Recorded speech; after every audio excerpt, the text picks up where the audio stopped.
본 방송에서 제공하는 투자 정보는 투자 판단에 대한 조언입니다. 방송에서 제공하는 주식의 가치, 가격 상승 및 하락에 대해서는 방송사에서 보장하지 않습니다. 네, 주식 랩소디 오늘도 여러분들과 함께 합니다. 자, 오늘도 저희가 다양한 시장의 인사이트를 풀어드리도록 할게요. 함께 해주실 본부장님과 인사 나눠보겠습니다. 본부장님, 안녕하세요. 네, 안녕하십니까. 반갑습니다. 네. 첫 소식은 일단 삼성전자가 오늘 오전에 실적 발표를 했습니다. 전반적으로 실적 발표를 했습니다. 그래서 그 실적 발표에 대해서는 일단 저희가 제일 궁금한 것들이 이제 전체적으로 어느 정도 사이즈의 실적인지에 대한 거하고 과연 이제 그 HBM 그 모델을 엔비디아에 납품을 할 것인가 어떨 것인가에 대한 그 납품을 한다면 어느 정도 규모로 납품을 할 것인가에 대한 거였는데 예상하는 정도였다 거였습니다. 둘 다 어쨌든 그 기본적으로 이제 매출도 예상하는 정도였고 납품하는 정도도 예상하는 정도였다라는 게 저는 제 판단은 그랬었습니다. 기본적으로 그랬었고 좀 뭐 매출은 정확하게 이제 얘기는 했지만 엔비디아에 납품하는 거에 대해서는 조금 정확하지 않다는 느낌을 좀 받았습니다. 그래요? 근데 이제 시장에서는 그런 시그널을 줬다, 통과의 시그널을 줬다라는 시선도 있는데 본부장님 보실 때는 저는 어떠셨어요? 좀 뭐랄까 시그널을 줬다고는 하지만 저는 좀 뭐랄까 명확하게 뭐 어느 정도 어떻게 정확하게 뭐 납품을 한다, 시기가 언제다 뭐 이런 것들에 대한 것들이 정확하게 메시지를 주지는 않았다는 판단을 저는 좀 했거든요. 구체적이지 않았기 예, 때문에. 저는 그런 판단이 좀 들었습니다. 그러니까 이게 뭐 기본적으로 SK 하이닉스처럼 뭐 완벽하게 통과를 해서 완전 납품을 한다, 뭐 전량 납품을 한다 이런 식의 그런 거는 아니었던 것 같고 제 느낌은 좀 그랬습니다. 그래서 뭐 기본적으로 지금 자신들이 지금 전반적으로 HBM이 자신의 사업 분야에서 10%를 차지하는 부분을 하반기까지 50%로 늘리고 내년도에 그 부분을 더 늘리겠다는 거하고 전 분이 지난해보다 지금 분야가 70% 정도 증가했다. 이렇게 약간 제가 보기에는 어떤 수식어적인 부분에서 약간 그런 부분들을 수사학적으로 약간 말장난을 했다랄까요? 약간 그런 느낌을 좀 받은 느낌이 조금 있었습니다. 그래서 그런 부분들이 좀 아쉽다라고나 할까? 좀 그런 부분이 좀 있었거든요. 그래서 그런 부분들을 좀 더 구체적으로 얘기를 해주면 좀 어떨까라는 생각이 좀 들었습니다. 그래서 차라리 이제 엔비디아한테 지금 저희는 좀 더 언제까지 납품을 하고 어느 정도 물량을 저희는 수주를 받았다라고 얘기를 해주는 게 오히려 더 낫지 않을까라는 생각이 좀 들었는데 그런 부분은 명확하게 나오지 않고 오히려 뭐 젠슨왕 사인이 든 그런 사진만 공개가 되고 이런 부분들이 오히려 저는 더 신뢰를 좀 떨어뜨리는 게 아닌가. 오히려 차라리 그냥 인터뷰가 차라리 나왔던가 젠슨왕이 인터뷰를 해준다거나 뭐 그런 게 나왔으면 더 좋았을 텐데 오히려 그게 더 이상했어요. 젠슨왕 뭐 뜬금없이 젠슨왕 사인이 든 그런 사진이 공개되고 삼성전자스럽지 않았어요. 그러게요. 네. 약간 빈술에 요란한 그런 느낌인가요? 그게 뭐냐는 느낌을 좀 받았어요. 삼성전자 전 자존심이 상했어요. 젠슨왕 그 뭐 하는 짓인지 몰랐어요. 그 사인이 든 사진 하나 공개하는 게 뭔지 저 약간 이상한 느낌을 받았어요. 그만큼 이제 우리는 통과가 될 거고 아니 그러니까 그게 납품을 할 거다. 그냥 알아서 판단하라는 거잖아요. 좀 약간 느낌이 이상했어요. 저는 그게 좀 그 사진을 주는 의미가 좀 상당히 삼성전자스럽지 않고 좀 그랬어요. 그러니까 차라리 삼성전자였으면 그냥 발표하면 되지 그 사진을 공개할 필요가 있었을까? 사인이든 그 사진을 굳이 왜 그렇게 했을까라는 자기네가 얘기하는 게 거짓말이 아니라는 걸 신뢰를 주기 위해서 공개한 것 같은데 굳이 그럴 필요가 있었을까라는 생각이 드는 느낌을 좀 받았습니다. 저는 그럴 필요가 없다고 보거든요. 삼성전자 정도 되면 그런 사진 공개할 필요가 없다고 봅니다. 개인적으로는 그냥 삼성전자 말은 저희는 다 신뢰를 하기 때문에 그럴 필요는 없다고 보는데 굳이 그럴 필요까지 있었을까라는 생각이 좀 들었고요.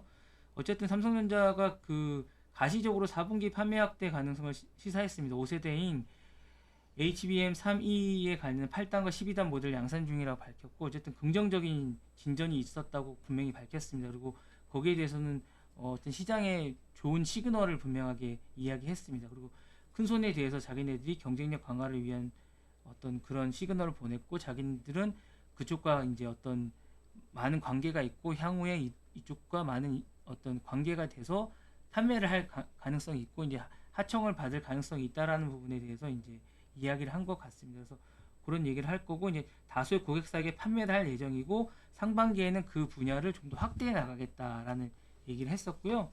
HBM4에 대해서도 하반기에 양산 목표를 갖고 있고 여기에 대해서도 좀 더 파트너에 대해서도 확대해 나갈 계획이다라고도 얘기했습니다.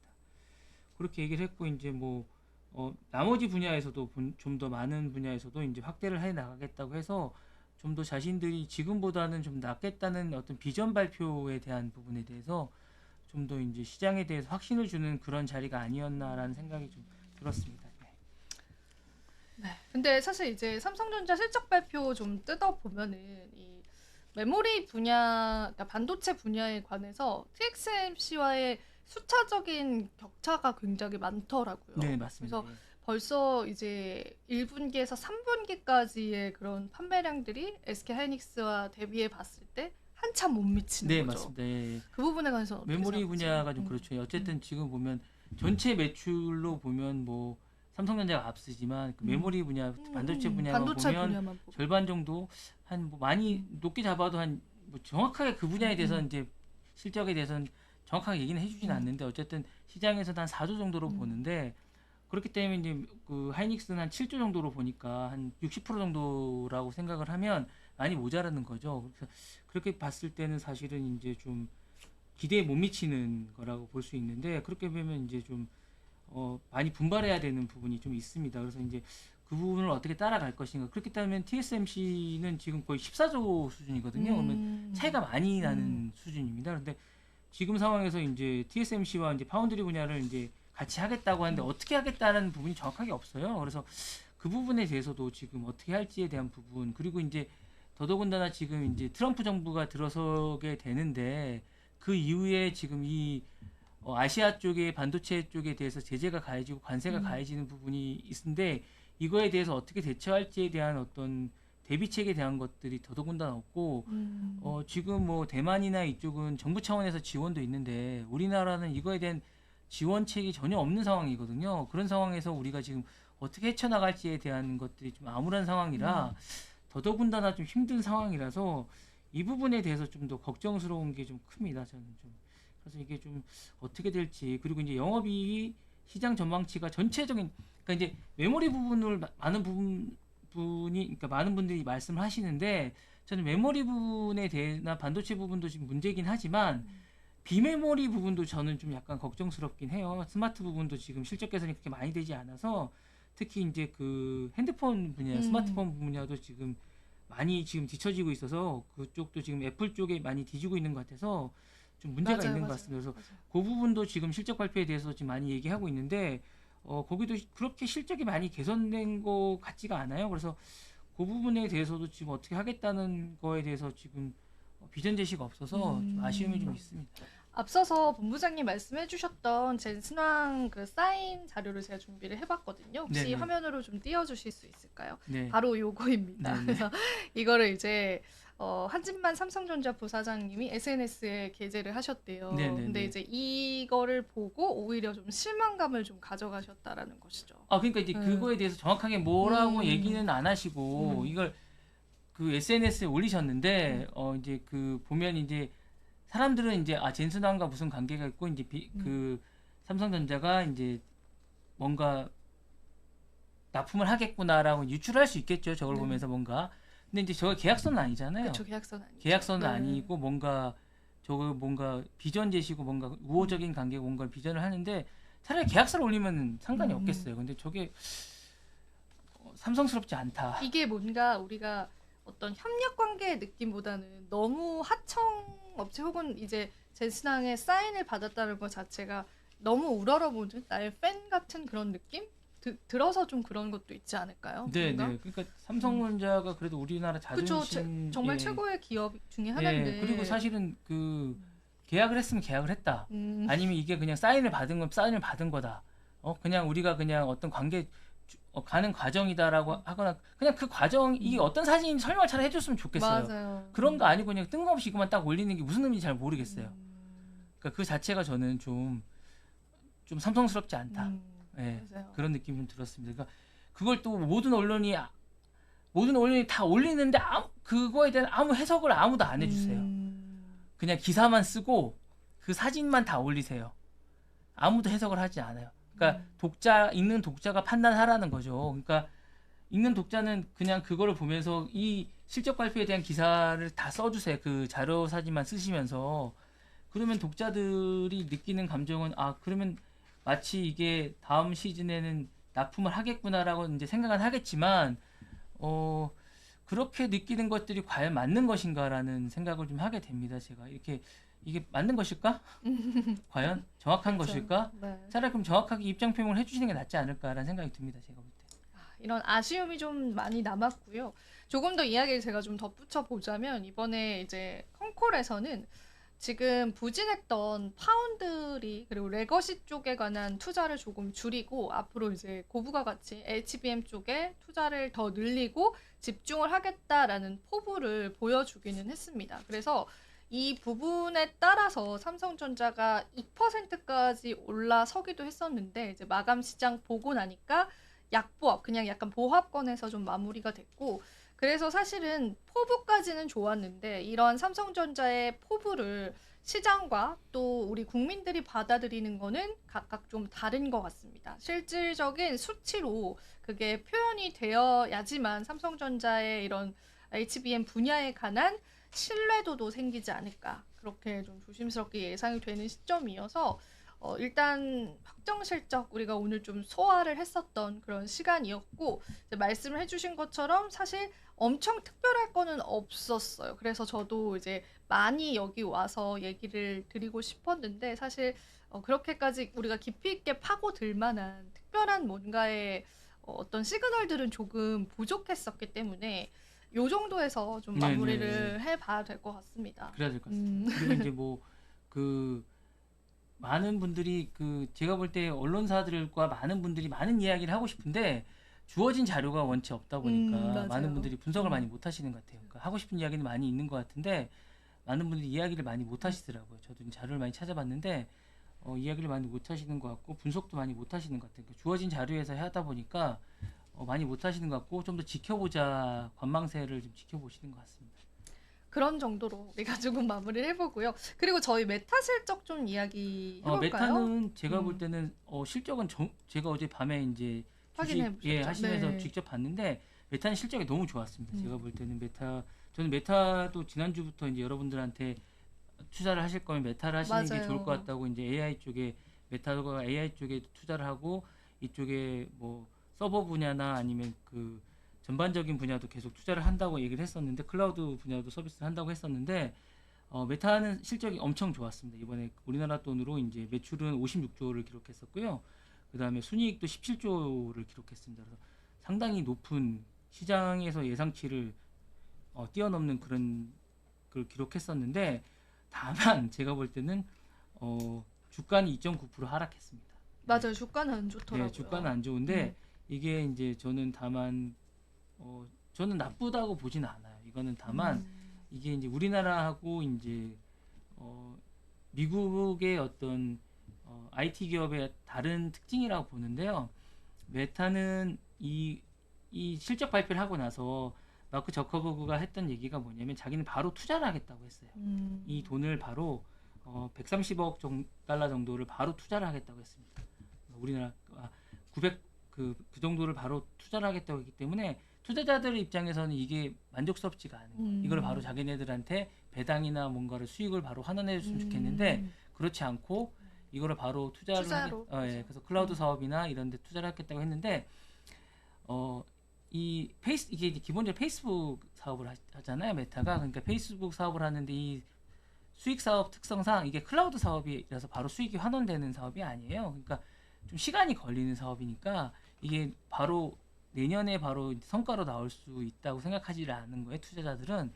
그러니까 이제 이게 주식에 바로 반영이 되지는 않습니다. 그러다 보니까 이제 주식이 바로 주가가 떨어지는 건데 제가 볼 땐 장기적으로는 투자하기에 괜찮은 주식인 것 같습니다. 그러니까 실적이 계속 좋아질 수 있는 수밖에 없다고 생각을 하고요. AI의 실적은 계속 좋아질 것 같습니다. 제가 볼 때. 그리고 소셜 미디어 분야나 이런 쪽에 AI 쪽에 계속 투자를 하고 이쪽에 계속 가는 방향은 계속 맞는 것 같습니다.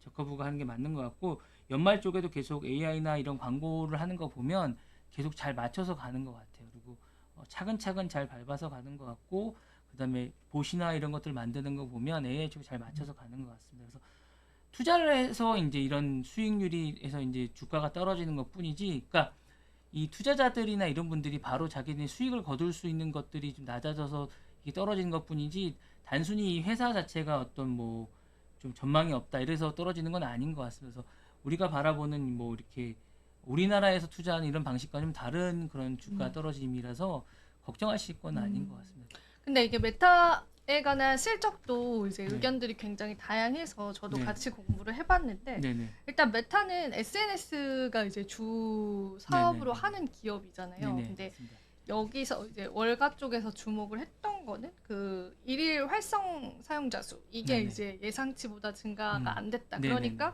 인스타그램이라든지 페이스북에 이제 사람들이 머무르는 그 시간이 네네. 많아야 메타는 이제 수익 구조가 많이 될 텐데 그 부분이 예상보다 그 성장치가 네네. 많지 않았다라는 부분들이 조금 거론이 되더라고요. 네, 근데 맞습니다. 이제 말씀을 해주신 것처럼 메타는 좀 AI나 메타버스 쪽으로의 사업 영역을 좀 확장시키고 있어서 그 부분에 관한 윤곽이라든지 성과가 나게 된다면은 장기적으로는 좋을 것 같고 저는 약간 이런 생각 들더라고요. 어쨌든 이제 SNS 사업으로 시작을 했었던 기업인데 네네. 지금 AI 쪽으로의 확장을 하고 있잖아요. 네네.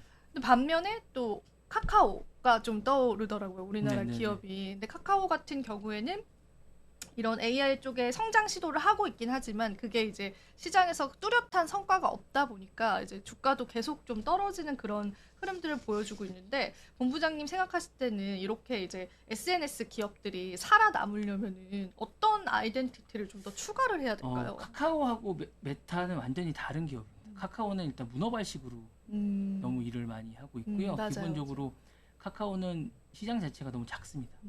기본적으로 우리나라 기반, 우리나라 네, 이제 국내 국내 기반이고 메타는 기본적으로 세계 시장을 전 세계 시장이니까. 기반으로 하고 있고요. 수익 모델이 완전히 다릅니다. 수익 모델 어떻게 메타는 사실은 이제 그 전 세계 시장을 기반으로 하고 그 광고 시장이 완전히 다릅니다. 광고 기반이 완전히 다르고 일단은 그 이미지 그 광고가 완전히 다른 기반을 하고 있습니다. 그래서 일단은 완전히 다른 기반을 하고 있기 때문에 카카오처럼 그렇게 문어발식으로 막 이렇게 하지는 자신들이 않는다? 잘 모르는 분야까지 진출을 하지는 않습니다.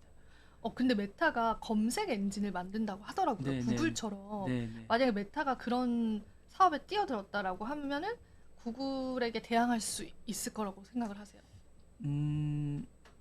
뭔가 좀 준비를 한 다음에 뛰어들고 있는 거 아닐까요? 저는 어느 정도 준비를 다 끝낸 다음에 끝냈다고 어느 생각을 정도 끝낸 다음에 드세요? 검색 엔진을 한 다음에 저는 이제 뛰어들 준비를 하고 있는. 그러니까 이게 외국 같은 경우는 우리나라처럼 뭐 선언을 하고 뛰어들지는 않습니다. 뭔가 이게 준비를 한 1년이나 2년 정도 준비를 한 다음에 선언을 하는 거거든요. 우리나라처럼 선언부터 합니까? 네, 선언을 하고 바로 뛰어들지는 않고요.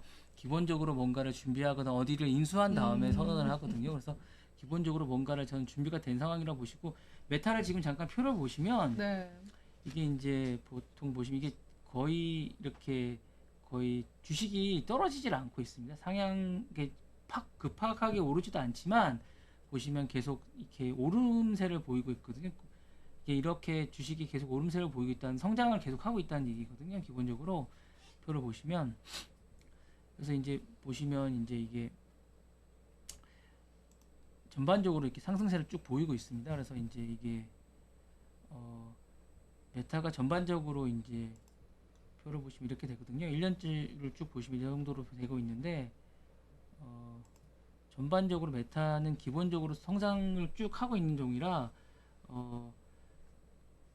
떨어지지는 않고 계속 오르고 있는 추세입니다. 전반적으로. 그래서 이렇게 딴 곳에 이렇게 눈을 돌리지 않습니다. 우리나라처럼 문어발식으로 하지 않고 자신들이 아는 분야와 어쨌든 시너지를 낼 수 있는 분야에서 정확하게 딱 맞춰서 보통 외국 기업들은 그렇게 합니다. 그래서 보통 이제 구글도 유튜브 같은 거를 시너지를 낼 수 있거나, 메타도 이제 페이스북이나 인스타나 이렇게 둘이가 뭔가를 자기네들이 서로 이제 시너지를 낼 수 있는, 이렇게 하지 뭐 뜬금없이 뭐 택시를 한다거나 뭐 이렇게 뭐 은행을 한다고 이렇게 하진 않습니다. 예. 그렇네요. 전문성이 확실히 있네요, 메타는. 그러니까 서로 시너지를 내야 되는데 그렇게 뜬금없이 가는 것들이 물론 뭐 그게 뭐 할 수도 있겠지만 자신들이 잘할 수 있고 자신들이 잘 아는 분야이어야 할 거라고 봅니다. 그게 이제 매출하거나 등치를 키워서 뭐 대기업으로 가는 뭔가도 될 수 있겠지. 우리나라 자체가 언제 시장이 작아서 그럴 수도 있겠지만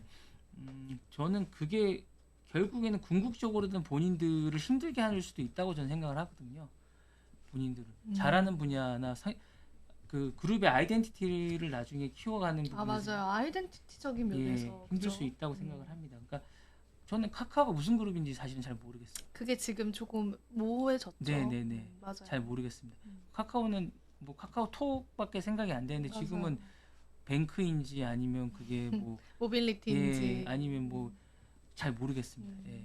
맞아요. 이게 사실은 딱 그 정확한 또 기업에 관한 이미지인 것 같아요. 우리가 실제로 그 카카오 세대이기도 하기 때문에 딱 저희의 이미지에 있는 그런 부분들. 그래서 메타랑은 좀 다른 양상으로 확실히 이제 지금 방향성이 달라지고 있고, 메타 같은 경우에는 또 우리가 추가적인 시장의 모멘텀도 있다라고 여러분들 같이 이해하시면 좋을 것 같습니다. 그리고 저희 또 추가적으로 무슨 이야기 좀 나눠볼까요? MS도 이제 음. 어제 실적 발표를 했는데 MS도 마찬가지입니다. MS도 어제 이제 그 기본적으로 이제 시장에서 생각하는 것보다 높은 매출과 순이익을 기록했습니다. 매출은 650억 9천만 달러를 했고 순이익도 246억 7천만 달러로 이제 많이 했는데 기본적으로 애저라고 이제 지난번에 말씀드렸다시피 이제 클라우드 서비스 쪽에서 이제 2위 정도 달리는 클라우드 서비스를 하고 있습니다. 그래서 이쪽에 이제 투자를 많이 하다 보니까 기본적으로 주가는 하락을 했습니다. 그래서 0.7% 하락한 정도로 이제 소폭 하락한 데서 이제 했었는데 기본적으로 이제 마이크로소프트도 이제 전반적으로 이제 상승세고 이제 3조 클럽에 이제 있는 그런 그룹이기 맞아요. 때문에 이쪽도 이제 투자를 계속 하겠다는 거고 AI 쪽에서 잘 성장하고 있습니다. 그래서 기본적으로 이쪽도 이제 투자 때문에 이제 주가가 이렇게 상승하고 있지 않은 것이지 기본적인 뭐 어떤 펀더멘탈이나 이런 기업에 관한 가치는 계속 상승하고 있는 거기 때문에 우리나라 기업이 이렇게 주가가 떨어지는 거하고 좀 다른 양상을 보이고 있어요. 그래서 어제 실적 발표가 우리나라와 이제 미국 기업의 실적 발표에서 주가가 떨어지는 모습은 좀 다른 양상을 보이고 있는 듯합니다. 좀 지켜보는 것들은 다르게 보시는 게 좀 좋을 것 같습니다. 다만 이제 어제 이제 제가 좀 유심히 본 거는 슈퍼마이크로컴이 야, 맞아요. 예, 좀 약간 이게 급락했죠. 미국에서도 이렇게 이런 일이 있을 수 있구나라는 생각이 좀 들더라고요. 급락했죠. 네. 예, 이게 회계 감사를 거부할 수도 있구나. 저는 이런 일이 어떻게 일어날 수 있는지 제가 좀 신기했습니다. 예. 그래서 이게 이런 일이 있어서 어제 가능한지 좀 궁금했어요. 그래서 아니 이게 어떻게 가능한지 아니 그래서 어제 거의 30 몇 프로가 떨어졌더라고요. 예, 그래서 이게 30% 넘게 급락했어요. 예, 어저께. 네. 예, 그래서 이게 떨어졌더라고요. 그래서 이게 가능하구나라는 생각이 들더라고요. 그래서 좀 신기했습니다. 저는 개인적으로. 근데 뭐 이거 때문에 지금 논란이 많기도 하고 사실 예. 나름 좀 유명한 기업인데 네. 분식회계에 관한 또 논란들 나오면서 본인들은 아니라고 하는데 그 그쵸. 언스트 영인가는 그 회계감사 맡은 분이 회사와의 신뢰 때문에 이제 이유로 사임을 했다고 하더라고요. 그래서 그분이 사임하면서 이제 주가가 급락을 했던데 그 전에 보니까 이제 주가를 올리기 위해서 뭐 노력을 하셨더라고요. 그래서 주가가 확 올라갔더라고요. 보니까 맞아요. 자신들이 맞아요. 그죠? 뭐죠? 그 엔비디아가 만드는 그것들을 자신들도 뭐 개발했다고 해서 뭐 10만 개를 출하한다고 뭐 이런 언론 플레이를 했구나. 언론 플레이를 해서 주가를 부양을 확 시켰더라고요. 그랬는데 이제 이분이 이제 갑자기 이걸 사임을. 하면서 주가가 또 30몇 프로 확 떨어졌더라고요. 그러니까 이런 식으로도 미국에서도 가능하구나. 이런 일이- 어디든 마음 먹으면 네, 미국에서 이런 네. 일이 일어나는구나라는 생각이 들면서 야 이게 어떻게 한국 말고도 미국에서도 이런 일이 일어난다는 생각이 드니까 좀 씁쓸한 생각이 좀 들었습니다. 야 이게 좀 쉽지가 않은데 이게 사실 올해 초에 이제 매그니피션트 7보다도 이제 더 높은 생각이 들고 이제 냉각 시스템을 공급하는 AI 서버하고 이제 냉각 시스템을 공급하는 AI 열풍 수혜주였거든요. 이게 그러면서 이제 아주 각광을 받던 주였는데 그때 상승했던 거보다 70%가 이제 하락한 거예요. 그러니까 완전히 급락해가지고 이제 오늘 지나면 더 떨어질 것 같아요. 맞아요. 근데 오늘 더 떨어질 것 같아요. 전기장에서. 그래서 이제 31달러까지 떨어졌는데 지금 43달러까지 갔다가 더 떨어질 것 같아 계속 던질 것 같더라고요. 근데 이쪽에서 기본적으로 자신들의 입장을 정확하게 밝히질 않더라고요. 아직까지도. 예, 조사 중이다 맞아요. 뭐 이렇게 얘기를 하니까 이게 뭐 주식 가지고 계신 분들은 처리를 못하고 계속 떨어질 것 같으니까 지난번에 장이 마감돼서 못 던진 거지 계속 던질 것 같으니까 좀 문제인 것 같더라고요. 뭐 우리나라에 가지고 계신 분은 별로 안 계시겠지만 일단은 좀 문제가 아닌가라는 생각이 좀 들고 그다음에 좀 재밌는 건 이게 내일부터 이게 제가 볼 때 이게 아마 실행이 될 것 같은데 여러분 아시는지 모르겠는데 그 구글이 그 에픽 게임즈하고 이제 소송이 붙어가지고 혹시 그거 아세요? 아니요, 그건 못 들어봤어요. 아 그래요? 네. 에픽 게임즈하고 소송이 붙어가지고 이제 그 원래 이제 의무적으로 인앱 결제하고 뭐 이런 부분이 있었어요. 어. 그래가지고 이제 그 앱스토어에 다른 앱을 못 깔고 구글이 의무적으로 이제 자신들의 앱에 구글 플레이어를 깔아서 그렇게 의무적으로 까는 것들이 있었어요. 근데 이제 그걸 에픽 게임즈랑 소송이 붙어가지고 졌어요. 내일부터 그거를 꼭 그렇게 안 해도 돼요. 3년간. 그런데 그게 이제 연방 샌프란시스코에서 이제 10월 8일인가 이제 그게 소송이 나가지고 11월 1일부터 하라고 이제 내일부터 하는 걸로 결정이 났고 그래서 보통 우리 삼성 폰을 사면 구글 플레이어가 깔려 있잖아요. 네. 꼭 그렇게 안 해도 돼요. 아, 그냥 이제는 안 깔려서 나오게 돼요. 의무적으로 깔리게 돼 있는데 그렇게 안 깔리게 되게끔 이제 나오게 됩니다. 그걸 통해서 앱을 다운받지 않아도 네, 된다는 거죠. 예, 그렇죠. 예, 예. 그리고 이제 오. 30% 떼가는 거였는데 그렇게 안 떼가게끔 이제 그 수익 구조 그렇게 수익 구조도 이제 만들어놨구나. 예, 그렇게 그것도 이제 불법 이제 그게 그렇네요. 이제 불합리하다고 판결을 내렸어요. 그렇네요. 예. 근데 이제 그거가 이제 판결이 났는데 그걸 항소했다고 들었는데 그게 항소가 기각이 됐다고 들었거든요. 그래서 11월 1일부터 이제 그게 3년간 원래는 이제 6년간 적용해 달라고 했는데 3년간 적용하는 걸로 그때 판결이 났습니다. 10월 8일 날. 그게 내일부터 적용이 되는 걸로 제가 알고 있거든요. 그래서 내일부터 적용이 되는 걸로 알고 있는데 아무데도 기사가 안 나서 제가 이게 이슈는 아닌데 이제 에픽게임즈 측에서는 일단은 사용자와 개발자 모두의 네. 이익을 위해서 자기들은 한 거다. 이게 중간에서 예, 아무래도 예. 그 수익 구조가 있으니까. 11월 1일에 발효된다는 기사만 나고 발효가 되는데 아무도 기사를 내지가 않는 거예요. 제가 10월 8일자 기사를 보고 제가 적어놨어요. 수첩에 발효 이렇게 적어놨는데 그러면 내일부터 발효가 되니까 되게 의미 있는 일이잖아요. 그러니까요. 근데 아무데도 기사가 안 나는 거예요. 그래서 제가 이게 발효가 되는데 왜 아무데도 기사가 안 나지? 그래서 당시에 이제 이 알파벳 당시에 이 10월 8일 당시에 알파벳이 2.5% 주식이 하락했거든요. 그 때문에.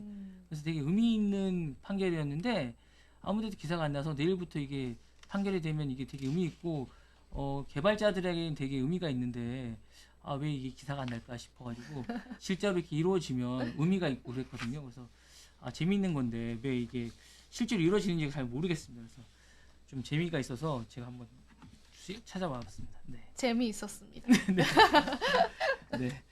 오늘도 뭐 네. 한번 네. 해주셔야죠. 오늘도 오늘 한번 그리고 저희 이지영 아나운서께서 이제 오늘부터 그 코인 전문가시잖아요. 그래서 이제 코인 방송을 이제 진행하게 되십니다. 그걸 알고 계시고 그 설명 한번 해주시죠. 네. 네. 제가 이제 코인 프로그램도 많이 사랑을 해주시고요.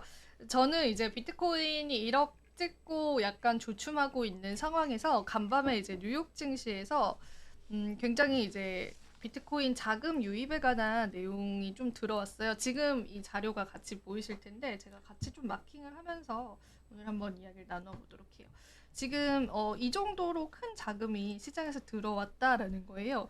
이게 지난 1월 11일 이후에 가장 높은 금액이기 때문에 지금 보시면 예전에 가장 높았던 데 대비해서 거의 이제 돌파거든요. 그러니까 어떤 거냐면 지금 암호화폐가 이제 가격이 오르면서 국내 투자자분들은 암호화폐를 이제 업비트와 같은 사이트에서 구매를 하셔야 되지만 미국 투자자들은 나스닥과 같은 이제 우리로 따지자면 코스닥 시장에서 ETF를 살 수 있단 말이에요. 그래서 미국 투자자분들이 굉장히 현재 많은 관심을 가지고 있다라고 그렇게 여러분들이 보시면 되고 그리고 최근에 어떤 지표를 보니까 지금 국내 투자자들의 코인 시장 유입도 늘어가고 있거든요. 그러니까 올해 거의 최고치를 향해서 가고 있어서 이게 암호화폐에 관한 전반적인 시장의 관심들이 지금 계속 좀 물밀듯이 들어오고 있다. 여러분들이 그렇게 해석을 해보면 되고 이 온체인 데이터는 이제 인플로우랑 아웃플로우 같이 있습니다. 유출했을 때는 제가 어제도 같이 보여드렸어요. 이렇게 빨간색 그리고 유입됐을 때는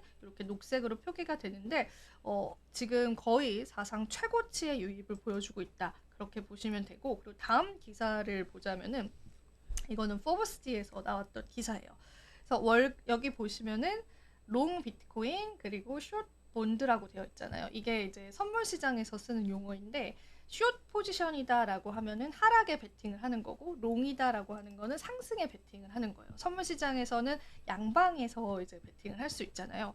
그런데 이 포버스에서 월가의 투자자들이 지금 롱으로 베팅을 하는 건 비트코인, 그리고 숏으로 베팅을 하는 건 미국의 국채다라고 합니다. 그래서 이게 굉장히 의미가 있는 게 지금 이제 월가에 있는 투자자들이 비트코인은 상승하고 미국에 있는 국채가 떨어질 것이다. 그 가치가 떨어질 것이다라고 보고 있는데 그 이유가 있습니다.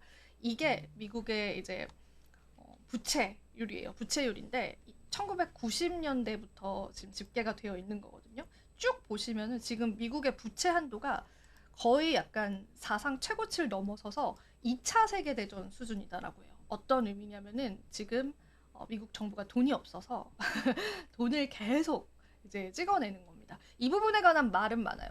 연준이 이제 백악관이랑 분리를 해놨거든요. 그러니까 정책적으로. 그런데 이제 연준에서는 인플레이션을 잡겠다고 노력을 하고 있는데 오히려 미국 재무부에서는 돈이 없으니까 돈을 계속 찍어내는 거예요. 그러면은 사실 연준의 이런 정책이 무력화되는 그런 상황들이잖아요. 이게 계속 반복이 된다라는 거고.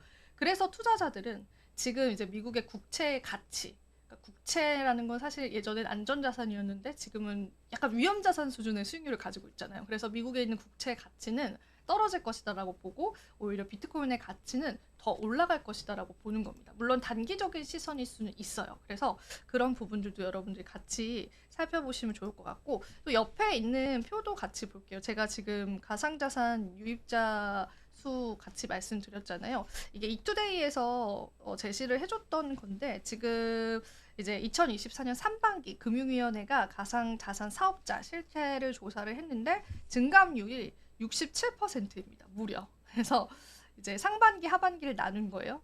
그리고 지금 총 영업 손익도 106%나 상승을 했습니다. 국내 가상자산 투자자가 처음으로 700만 명을 넘어섰다라고 해요. 그래서 이 700만 명이다라고 하는 그런 수치는 그만큼 한국에서도 가상자산에 투자하는 그러한 사람들이 늘어갔다라는 거고요.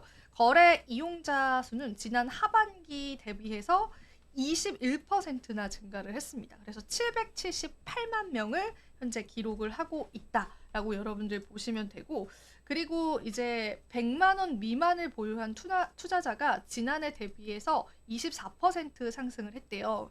이게 어떤 의미냐면은 사실 우리가 처음부터 큰 금액을 베팅을 하진 않잖아요. 그러니까 이제 투자자분들 중에서 진짜 관심을 가지고 소액 투자부터 조금 접근하는 개인 투자자들도 지금 시장에서 여러분들 굉장히 좀 늘어갔다라고 같이 좀 생각을 해보시면 좋을 것 같습니다. 그리고 이제 이 차트 같은 경우에는 골드랑 비트코인의 가격을 비교해 놓은 차트예요. 올해이거든요. 근데 지금 골드가 사상 최고점을 계속 찍고 있어요. 2,600달러도 넘어서고 이 노란색이요. 골드의 가격 차트고요. 이 파란색이 비트코인의 가격 차트인데요. 수익률만 놓고 봤을 때 올해는요.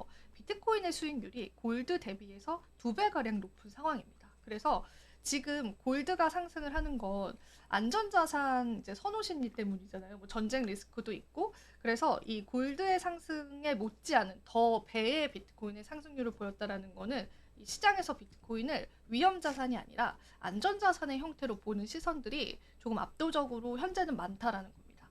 그리고 여기서 번외로 이제 외국에 있는 나라들 중에 터키나 또 베네수엘라 같이 극심한 인플레이션을 가지고 있는 기업들이 있어요. 그러니까 자고 일어나면 화폐 가치가 뚝 떨어지는 거예요. 자국 화폐 가치가. 그래서 그런 분들은 물 한 병을 살 때 리어카로 정말 돈을 끌어온다고 합니다. 그런 국가의 사람들은 본인들의 자국의 통화를 비트코인으로 많이 바꿨다고 해요. 왜냐하면은 비트코인이 자기들의 자국 통화보다 덜 떨어지기 때문에. 그래서 실제로 이렇게 조금 물가를 잡지 못하는 국가들에서는 비트코인을 통화의 대안으로, 자산의 대안으로 선택하고 있는 그러한 또 상황들도 계속 연출이 되고 있다라고 여러분들 같이 조금 살펴보시면 좋을 것 같습니다. 자, 오늘 비트코인 가격의 변동은 크게 없었고 제가 여러 가지 또 외신 기사들과 또 국내 기사들 같이 가지고 와서 여러분들과 이렇게 좀 나누는 시간 같이 가져봤습니다. 본부장님 혹시 좀 코멘트 더 하실 거 있을까요? 네. 터키가 아니고 튀르키예. 튀르키예. 죄송합니다. 아이고 튀르키예. 네. 편집되겠네요. 튀르키예입니다. 튀르키예. 네. 다른 말은 없. 네. 근데 이제 그 어제 제가 잠깐 체구라는 거 한번 보여주신다고 그러지 않으셨나요? 네, 그거 보여드릴게요. 잠깐 잠시만요. 네. 제가 자료 금방 네, 준비해드릴게요. 한번 보여주시죠. 채굴기 바로 보여드리겠습니다. 네, 체구 한번 보여주시죠. 어떻게 생겼나? 채굴기는 아마 여러 가지가 있는데 준비되면 바로 띄워드릴게요. 컴퓨터 아닌가 체구기가? 예, 채굴기 맞고 이거 그러니까 본부장님이 보신 게 이게 맞는지는 모르겠는데요. 엔비디아가 들어가 있는 컴퓨터 아닌가? 엔비디아 거 써요. 그래서 네. 그래픽 카드 들어가 있는. 네, 그래픽 카드 들어가 있고 지금 바로 띄워드릴게요. 띄워주세요. 예, 요거, 예, 요거예요. 예, 그렇죠. 요렇게 채굴을 해서 요거를 돌리는 겁니다, 여러분. 그래서 진짜 어마어마하죠. 근데 그 작은 공간에서 이거를 저는 돌렸다는 게 좀 신기하기는 한데 예, 그 저거가 한 12대 있었던 것 같은데. 그러면 이제 많은 공간은 아니거든요. 예. 그래서 요런 채굴기를 예. 이거는 어디 닭장 같은데. 보통 이런 데 중국 같은데. 근데 선풍기도 열심히 쓰던데 그거. 맞아요. 왜냐면 열이 계속 나니까. 네. 그래가지고 에어컨도 쓰고. 맞아요. 그래서 이거 채굴기를 여러분들이 저희가 지난 시간에 보여드린다고 했는데 이렇게 생겼습니다. 딱 그 컴퓨터 그 하드웨어잖아요. 네. 그래서 요거를 돌리면은 이제 모니터는 없나 봐요? 모니터가 없더라고요. 필요 없나 보죠? 네, 필요 없는 것 같아요. 그래서 이거를 돌려서 어떤 연산식 체인을 딱 맞추면은 거기서 비트코인 하나를 배당해주는 그런 형태예요. 그래서 제가 이제 다음 시간은 반감기도 같이 얘기를 해드릴게요. 그래서 반감기라고 해서 비트코인 창시자가 4년마다 블록 보상을 절반씩 뚝뚝뚝 떨어뜨려 놓게 이미 설정을 해놨거든요. 그래서 그것 때문에 비트코인의 가격이 또 오른다라고 보는 시선이 있어서 왜냐하면 보상이 줄어드니까 수요는 높아지는데 공급이 줄어드는 거잖아요. 그래서 그런 관점에서 이제 비트코인 시세를 보는 그런 시선도 있어서 그거는 이제 내일 저희가 말씀을 드려보도록 하겠습니다. 네. 잘 들었습니다. 네, 그럼 오늘도 네. 네. 또 코인부터 해 주식, 또 네. 실적 발표, 삼성전자 실적까지도 오늘 굉장히 알찼던 것 같은데 네. 저희가 또 내일도 좋은 내용 같이 준비해 오도록 하겠습니다. 알겠습니다. 네. 네, 여러분 안녕히 계세요. 네, 안녕히 계십시오.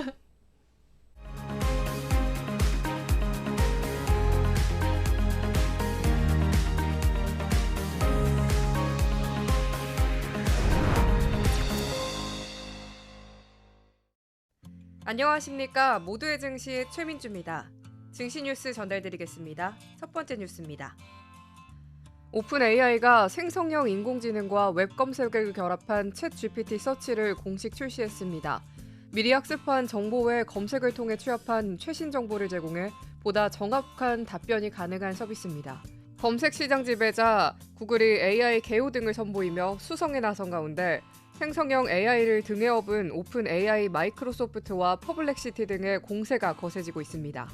오픈 AI는 유료 가입자를 대상으로 챗 GPT 서치를 정식 출시한다고 밝혔습니다. 기업 사용자는 수준의 무료 사용자들은 수개월 내에 사용할 수 있습니다. 챗 GPT 서치는 올 7월 첫 공개된 기능으로 질문에 따라 실시간 웹 검색을 수행해 최신 정보와 웹페이지 링크를 함께 제공합니다. 오픈 AI는 과거 검색 엔진을 이용해야 했던 정보들도 자연어 인터페이스를 통해 쉽게 얻을 수 있게 된다며 최신 스포츠 점수, 뉴스, 주식, 시세 등도 손쉽게 확인할 수 있다고 설명했습니다. 챗 GPT 서치는 기존 생성형 AI의 웹 검색 기반 최신 정보를 포함해 사고하고 근거가 되는 링크도 함께 제공합니다. AP통신, 로이터통신, 파이낸셜 타임즈, 뉴스코퍼레이션, 루몽드, 타임, 복스미디어 등과 파트너십을 통해 저작권 문제도 해결했습니다. 생성형 AI 모델은 최신 버전인 GPT 4.0을 파인튜닝했습니다. 훈련에는 추론이 가능한 오픈 AI 5원도 사용됐습니다. 오픈 AI가 생성형 AI 검색 서비스를 본격 출시하며 구글이 지배 중인 검색 시장에는 본격적인 경쟁 구도가 붙을 전망입니다. 구글은 글로벌 검색 시장 90% 이상을 차지하고 있으나 생성형 AI 등장 이후 AI 검색을 앞세운 마이크로소프트, 오픈 AI 진영의 거센 반격에 직면했습니다. 스택카운터에 따르면 챗 GPT 출시 직전인 2022년 10월 92.34% 던 구글의 글로벌 검색 시장 점유율은 올 9월 90%로 감소했습니다. 같은 기간 MS 빙 점유율은 3.59%에서 3.96%로 소폭 상승했습니다. 단순 점유율 변동은 크지 않지만 기존 웹 검색 대신 생성형 AI를 선호하는 사용자들이 늘어나고 있다는 점이 구글에게는 골치입니다. 이에 구글은 검색 결과를 AI로 요약해주는 AI 계율을 선보인 한편 자사 생성형 AI 제미나이에 일찌감치 웹 검색 기능을 추가하기도 했습니다. 그러나 제미나이가 챗 GPT와 힘겨운 경쟁을 펼쳐나가며 검색 시장 패왕이라는 기존 아성에 균열이 가고 있습니다.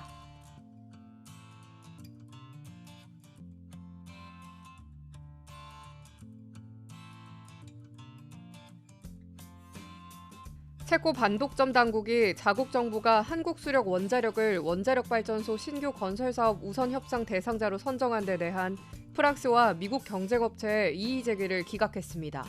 체코전력공사와 한국수력 원자력 간의 원전 건설 계약을 일시 중단시킨 지 하루 만에 이 같은 결정이 나왔습니다. 체코 반독점 사무소는 31일 미국 웨스팅하우스와 프랑스 전력공사의 이의 제기와 관련해 보도자료를 통해 두 회사의 제안에 대한 절차는 대부분 종결됐고 나머지는 기각됐다며 두 업체가 이 결정에 항소할 수 있다고 밝혔습니다. UOHS는 체코 공공조달법상 이른바 보안 예외를 근거로 입찰 절차가 위법하다는 웨스팅하우스의 주장은 이의 제기 기한이 지났다는 이유로 관련 절차를 종결했습니다. 앞서 두 업체는 한수원의 계약 이행 불능 등을 주장하며 우선 협상 대상자 선정이 공공조달의 기본 원칙을 어겼다고 주장했습니다. 그러나 UOHS는 이 역시 이의를 제기할 권한이 없다고 봤습니다. 이 밖에 보조금 규정 위반 등 나머지 주장도 기각됐습니다. UOHS는 전날 결정한 최종 계약 금지는 이의 제기에 대한 결정의 효력이 발생할 때까지 유효하다고 덧붙였습니다. 웨스팅하우스 등이 항소할 경우 판정이 최종 확정돼야 계약을 맺을 수 있다는 뜻입니다. 반독점 사무소의 진정 절차는 2심제로 진행되며 반독점 사무소는 항소가 제기되면 60일 내에 최종 결정을 내려야 합니다. 루카시 불체크 체코 산업통상장관은 전날 현지 매체 에코24 인터뷰에서 국가는 프로젝트 소유자도 절차 참여자도 아니기 때문에 입찰 절차에 대해 언급할 입장이 아니다면서도 이번 프로젝트가 크고 중요한 만큼 이런 단계는 예상할 수 없는 일이라고 밝혔습니다. 또 한수원은 물론 이의를 제기한 웨스팅하우스와 EDF 등 세 업체 모두 입찰 조건을 수락했다고 말했습니다. 한편 체코전력공사는 11월 한국에 대규모 대표단을 파견해 최종 계약을 위한 본격적인 협상에 나설 계획입니다.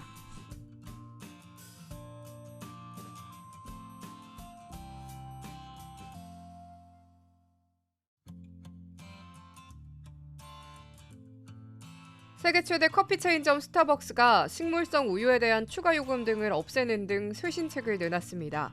CNBC 방송 파이낸셜 타임스 등에 따르면 이날 브라이언 니콜 스타벅스 최고 경영자는 지난달 부임 후 첫 어닝콜에서 이러한 내용을 포함한 매출 증대 방안을 발표하고 다음 달 7일 시행에 들어간다고 밝혔습니다. 식물성 우유는 스타벅스에서 두 번째로 많이 이루어지는 추가 주문입니다.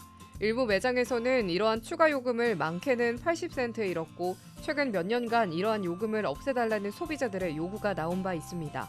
특히 미국에서는 스타벅스의 추가 요금이 알레르기가 있는 고객에 대한 차별이라고 주장하는 소송까지 진행 중입니다. 스타벅스는 카페라떼, 카푸치노 등의 음료를 주문하면서 두유 등 식물성 우유를 추가할 경우 추가 요금을 없애 가격을 10% 이상 낮추는 효과를 내겠다는 계획입니다. 현재도 아메리카노 등에는 추가 요금 없이 식물성 우유가 제공되는데 서비스 범위를 확대하겠다는 것입니다. 스타벅스는 미국, 캐나다 내 직영점에서 먼저 이 같은 조치를 시행한 뒤 각 시장의 상황에 따라 나머지 매장에도 적용할지 판단하겠다고 전했습니다. 실적 부진을 겪고 있는 스타벅스는 CEO를 교체하는 등 강도 높은 쇄신을 이어나가고 있습니다. 스타벅스의 회계연도 4분기 실적을 보면 미국 내 동일 매장 매출이 전년 동기 대비 6% 줄어드는 등 부진이 이어지고 있습니다. 이에 지난해 3월부터 스타벅스를 이끌던 렉스먼 내러시먼 전 CEO는 실적 부진의 책임을 지고 17개월 만에 사임했고 이후 패스트푸드 체인 치폴레 멕시칸 그릴을 이끌던 니콜이 CEO직을 이어왔습니다.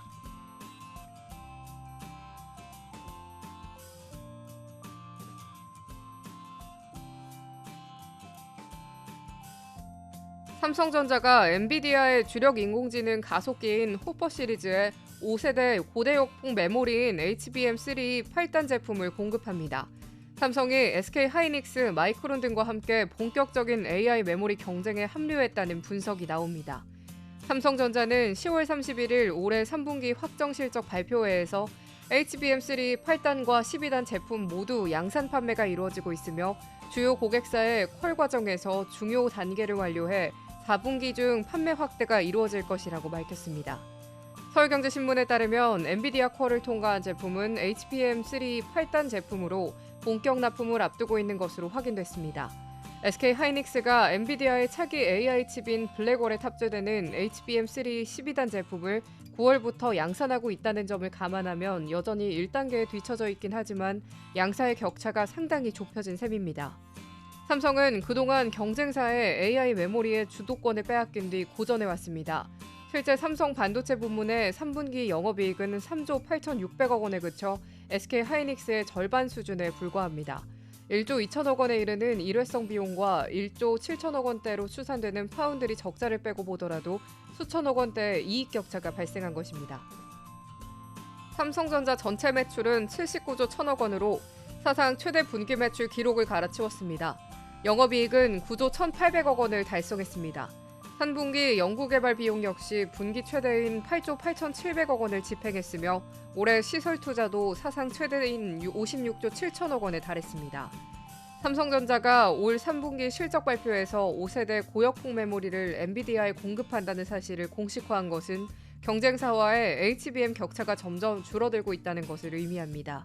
또한 삼성전자는 6세대 HBM에서 역전을 노리기 위해 라이벌인 TSMC와 협력할 수 있다는 가능성까지 열어놨습니다.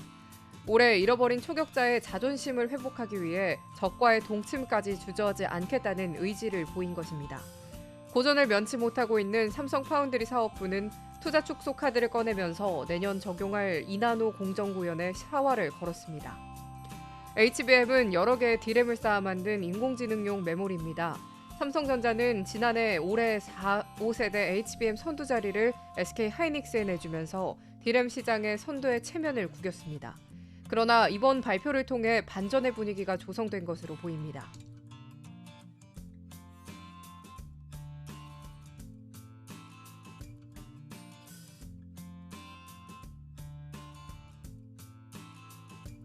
유럽연합이 중국 온라인 쇼핑 플랫폼 테무를 대상으로 불법 상품 유통 여부를 공식 조사하기로 했습니다. 중국산 저가 공산품의 유럽 내 공급 과잉을 막기 위한 조치로 풀이됩니다. 블룸버그 통신은 30일 복수의 익명 소식통을 인용해 EU 집행위원회가 테무를 대상으로 온라인상의 불법 활동 관련 규정을 위반했는지 여부를 공식 조사할 계획이라고 보도했습니다. 이유는 테무가 불법 상품 판매를 막기 위해 실시하고 있는 조치를 검토한 결과 미흡하다는 판단을 내렸기 때문이라고 조사 배경을 설명했습니다. 초저가 상품을 내세워 무섭게 성장해온 테무는 올해 상반기에만 전 세계에서 약 200억 달러의 매출을 올렸습니다. 하지만 판매 제품 중 불법 유해 제품의 비중이 높을 뿐 아니라 시장 가격 폭락을 유발하고 있는 우려가 제기되면서 규제 당국이 들여다보고 있습니다. 이유는 테무에서 불법 상품 유통이 확인될 경우 막대한 과징금을 부과하겠다는 방침입니다. EU 디지털 서비스법에 따르면 역내 이용자가 4,500만 명 이상인 초대형 온라인 플랫폼은 허위 불법 콘텐츠 확산을 막기 위한 선제 조치를 해야 한다며 위반 시 해당 기업의 전 세계 연간 매출 가운데 최대 6%를 과징금으로 물릴 수 있습니다. 이 밖에도 EU는 해외 직접 구매 플랫폼에서 살 수 있는 초저가 제품에 대한 관세 부과도 검토하고 있습니다. 현재 150유로 미만 제품을 무관세로 구매할 수 있는데 이를 폐지해 중국산 저가 공산품이 유럽 시장을 점령하겠다는 것을 막겠다는 뜻입니다. 테무 측은 블룸버그의 논평 요청에 답을 내놓지 않고 있습니다.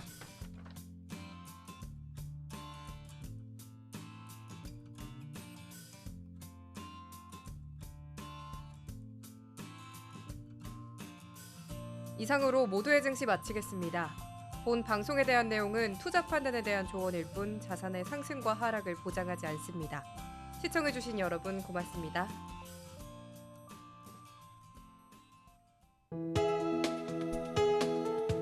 본 방송에서 제공하는 투자 정보는 투자 판단에 대한 조언입니다. 방송에서 제공하는 주식의 가치, 가격 상승 및 하락에 대해서는 방송사에서 보장하지 않습니다.